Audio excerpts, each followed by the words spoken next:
Valuation professionals આજે આપણી real એસ્ટેટની dynamic utility એટલે કે પરિવર્તનશીલ ઉપયોગિતા વિશે વાત કરીશું. મોડ્યુલ 52 રીપર્પઝિંગ એસેટ્સ અને ફ્લેક્સિબિલિટી મોડેલિંગ. આ મોડ્યુલ રિયલ એસ્ટેટની સ્થિરતાને બદલે તેની ઉત્ક્રાંતિ એટલે કે એવોલ્યુશનરી એસેટ્સ પર ધ્યાન કેન્દ્રિત કરે છે.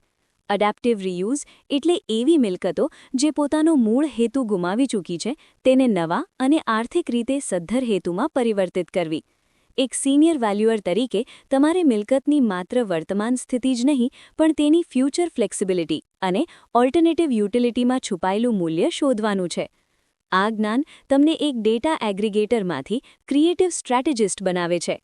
આપણા માઇન્ડ મેપના પ્રથમ મુખ્ય સ્તંભ કન્સેપ્ચ્યુઅલ ફાઉન્ડેશનથી શરૂઆત કરીએ તો એડેપ્ટિવ રીયુઝ એ મિલકતના ભૌતિક માળખાને સાચવીને તેના ઉપયોગ અથવા લેન્ડ યુઝને બદલવાની પ્રક્રિયા છે. વેલ્યુએશનમાં આ HABU એનાલિસિસનું શ્રેષ્ઠ જીવંત ઉદાહરણ છે. ઐતિહાસિક રીતે ઔદ્યોગિક ક્રાંતિની જૂની ફેક્ટરીઓને આધુનિક ઓફિસોમાં ફેરવવાથી આ કન્સેપ્ટ શરૂ થયો હતો, જે કોવિડ-19 પછી ઓફિસ ટુ રેસિડેન્શિયલ કન્વર્ઝન તરીકે વૈશ્વિક જરૂરિયાત બની ગયો છે. ભારતમાં રાજસ્થાનના કિલ્લાઓને હેરિટેજ હોટેલ્સમાં ફેરવવા એ આ મોડેલની મોટી સફળતા છે. વેલ્યુઅર તરીકે તમારે અહીં એ નક્કી કરવાનું છે કે શું કન્વર્ઝન કોસ્ટ ભવિષ્યમાં મળનારા ઊંચા રેન્ટલ યીલ્ડને જસ્ટિફાઈ કરે છે.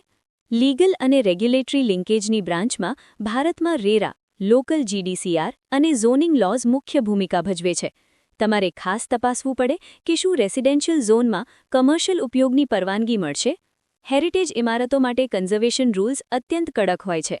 આંતરરાષ્ટ્રીય સ્તરે IVS 104 મુજબ સિનર્જિસ્ટિક વેલ્યુ અને RICS રેડબુક મુજબ સોશિયલ વેલ્યુને વેલ્યુએશનમાં સ્થાન આપવામાં આવે છે.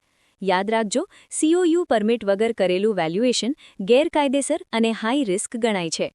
માર્કેટ અને બિહેવિયરલ ઇન્ટેલિજન્સની વાત કરીએ તો એડેપ્ટિવ રીયુઝ પ્રોજેક્ટ્સ માટે માર્કેટમાં ડિરેક્ટ કમ્પેરેબલ્સ શોધવા મુશ્કેલ હોય છે, કારણ કે દરેક પ્રોજેક્ટ યુનિક હોય છે. અહીં એન્ડાઉમેન્ટ ઇફેક્ટથી સાવધ રહેવું જોઈએ, જ્યાં માલિકો જૂની મિલકત સાથે ભાવનાત્મક રીતે જોડાયેલા હોવાથી કન્વર્ઝન ખર્ચને સ્વીકારી શકતા નથી. રિસર્ચરે મિલકતની સ્ટ્રક્ચરલ ઇન્ટેગ્રિટી તપાસ્યા વગર જ તેને નવા ઉપયોગ માટે લાયક માની લેવાની ભૂલ ન કરવી જોઈએ. માર્કેટ સાયકલ જ્યારે પીક પર હોય અને નવી પ્રોપર્ટી મોંઘી હોય ત્યારે જૂની પ્રોપર્ટીનું રીપર્પઝિંગ વધુ આર્થિક ફાયદાકારક બને છે. નાણાકીય ગણતરી અથવા ન્યુમેરિકલ લોજિકમાં સૌથી મહત્વનો શબ્દ છે કન્વર્ઝન માર્જિન, એટલે કે નવા ઉપયોગ માટે થતો ખર્ચ અને નવી પ્રોપર્ટીની માર્કેટ વેલ્યુ વચ્ચેનો તફાવત. સેન્સિટિવિટી ટેસ્ટિંગ દ્વારા એ તપાસવું જોઈએ કે જો કન્વર્ઝન ટાઈમ ધારણા કરતાં 1 વર્ષ વધી જાય તો પ્રોજેક્ટની IRR પર શું અસર થશે. જૂના બિલ્ડિંગના મેન્ટેનન્સ ખર્ચને ઓછો આંકવો એ મોટી નાણાકીય ભૂલ છે. અહીં રેઝિડ્યુઅલ મેથડનો ઉપયોગ કરીને જમીન અને સ્ટ્રક્ચરની વેલ્યુને અલગથી ડિફેન્ડ કરવી અનિવાર્ય છે.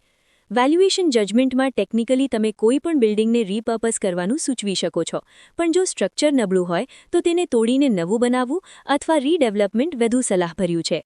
અગ્રેસિવ વેલ્યુઅર તરત જ 100% ઓક્યુપન્સી માને છે, જ્યારે કન્ઝર્વેટિવ વેલ્યુઅર સ્ટેબિલાઇઝેશન પીરિયડને ધ્યાનમાં લે છે. નૈતિક રીતે, જો મિલકતમાં એસ્બેસ્ટોસ કે લેડ જેવા જોખમી તત્વો હોય તો તેને રિપોર્ટમાં ઉજાગર કરવા જ જોઈએ. પ્રેક્ટિકલ ઓફિસ સિનારીઓમાં અમદાવાદની જૂની કાપડની મિલને માત્ર જમીનના ભાવે વેલ્યુ કરવાને બદલે તેના હેરિટેજ લુક અને એડેપ્ટિવ રીયુઝ પોટેન્શિયલના આધારે પ્રીમિયમ વેલ્યુ આપવી જોઈએ. ન્યૂયોર્ક જેવા ગ્લોબલ સિટીમાં ઓફિસને કો-લિવિંગમાં ફેરવતી વખતે પ્લમ્બિંગ અને ફાયર સેફટીના ખર્ચનું એનાલિસિસ ક્રિટિકલ બને છે. રેડ ફ્લેગ્સમાં COU નકારવાનું જોખમ અને કન્વર્ઝન કોસ્ટમાં કન્ટિન્જન્સી ફંડનો અભાવ મુખ્ય છે. જો બિલ્ડિંગના ફાઉન્ડેશનમાં મોટી તિરાડ જણાય તો તુરંત જ સ્ટ્રક્ચરલ એન્જિનિયરનો રિપોર્ટ માંગવો એ મેન્ડેટરી એસ્કેલેશન છે.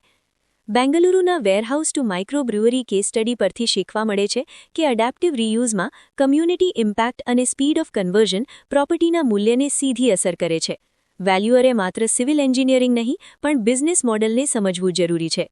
નિષ્કર્ષમાં, રીપર્પઝિંગ એ રિયલ એસ્ટેટમાં નવો પ્રાણ ફૂંકવાની પ્રક્રિયા છે. તમારી એક્સપર્ટીઝ ત્યારે જ સાબિત થશે જ્યારે તમે જૂની દિવાલોની પાછળ નવી આર્થિક સંભાવનાઓ જોઈ શકશો.